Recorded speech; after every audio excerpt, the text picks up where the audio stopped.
কোথাও ঘুরতে গেলে কিংবা শপিং মলে গেলে আমাদের চোখে পড়ে সুইট কর্ন। সেই সুইট কর্ন রেসিপি কিভাবে তৈরি হয় সেটাই আজকে আপনাদের দেখাবো। তো চলুন দেখে নেওয়া যাক আজকের রেসিপি। নমস্কার বন্ধুরা, আমি অর্চনা। অর্চনার পাকশালায় আপনাদের স্বাগত জানাই। ৩টে পদ্ধতিতে আমি তৈরি করব সুইট কর্ন। তো চলুন দেখে নেওয়া যাক। আমি এর জন্য নিয়ে নিয়েছি প্যাকেটের সুইট কর্ন বা সেদ্ধ করা কর্ন। আর আপনারা চাইলে কিন্তু ডাইরেক্ট ভুট্টা দিয়েও করতে পারেন। এখানে আমি একটা টমেটো কুচি, কিছুটা কাঁচা লঙ্কা কুচি, একটা গাজর কুচি আর একটা পেঁয়াজ কুচি আর কিছুটা ধনেপাতা কুচি নিয়ে নিয়েছি। ওভেনে কড়াই বসিয়ে দিয়ে আমি ৩ কাপ কর্ন নিয়ে নিলাম আর তার সাথে দিলাম হাফ কাপ জল, স্বাদমতো নুন। যেহেতু এই কর্নটা একটু সেদ্ধ করা থাকে তাই আমি অল্পই জল দিলাম। আর আপনারা যদি ডাইরেক্ট ভুট্টা দিয়ে করতে চান সেক্ষেত্রে জলের পরিমাণটা কিন্তু বেশি লাগবে। আমি যেহেতু ৩ কাপ তৈরি করব ৩টে পদ্ধতিতে, তাই আমি ৩ কাপই নিয়ে নিলাম। সেদ্ধ হয়ে গেছে আর জলটাও শুকিয়ে গেছে। এজন্য একটা বাটিতে ১ কাপ নিয়ে তার মধ্যে কিছুটা কাঁচা লঙ্কা কুচি,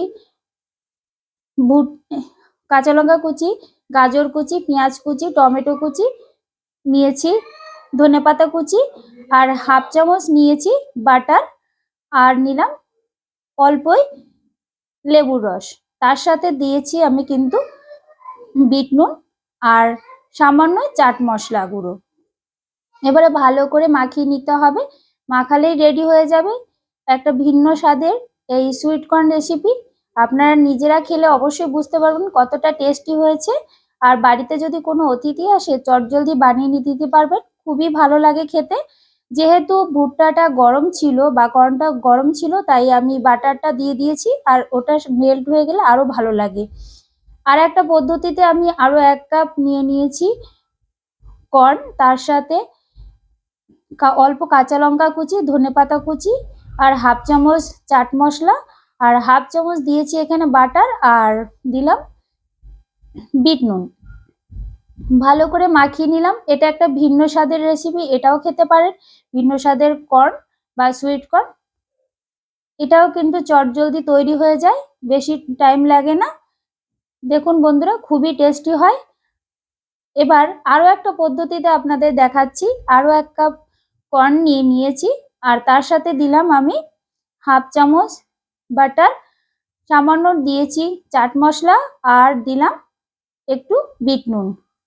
ব্যাস, আর কিছু দরকার নেই, এতেই যথেষ্ট। আমি ৩টে পদ্ধতিতে ৩ রকমের দেখিয়েছি।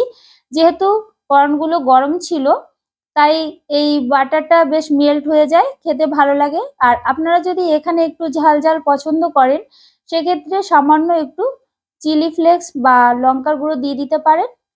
আর আপনারা যদি চান এখানে একটুখানি কাঁচা লঙ্কা কুচিও দিয়ে দিতে পারেন। তবে আমি এই পদ্ধতিতেই তৈরি করলাম, খুবই সুস্বাদু হয়।